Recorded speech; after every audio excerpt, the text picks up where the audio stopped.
नमस्कार मित्रांनो, तुम्हा सर्वांचं माझ्या YouTube चॅनलवर पुन्हा एकदा खूप खूप आणि मनापासून स्वागत आहे। आजच्या व्हिडिओमध्ये आपण बघूया राज्य कर्मचाऱ्यांना मोठा दिलासा, उच्च न्यायालयाने कर्मचाऱ्यांच्या मागणीला दिली मंजुरी।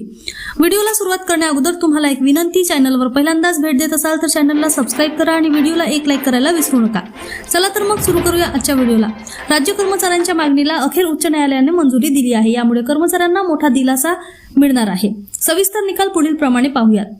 राज्य सरकारने केंद्र सरकारप्रमाणे राज्य कर्मचाऱ्यांना सेवानिवृत्ती उपदानाची रक्कम ही 20 लाख रुपये इतकी करण्यात आली आहे। त्याबाबत अधिकृत शासन निर्णय निर्गमित करण्यात आलेला आहे व सदर निर्णय हा दिनांक 1/9/2024 नंतर निवृत्त होणाऱ्यांना लागू करण्याचे निर्देश होते।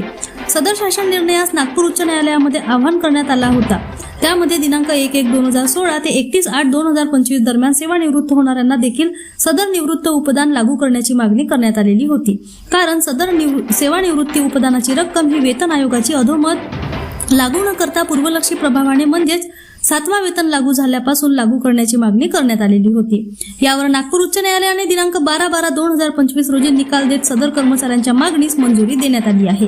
त्यामुळे सेवानिवृत्ती उपदान रुपये 20 लाख ही दिनांक 1/1/2016 पासून पूर्वलक्षी प्रभावाने लागू झालेली आहे। पुन्हा भेटू एका नवीन अपडेटसह। धन्यवाद।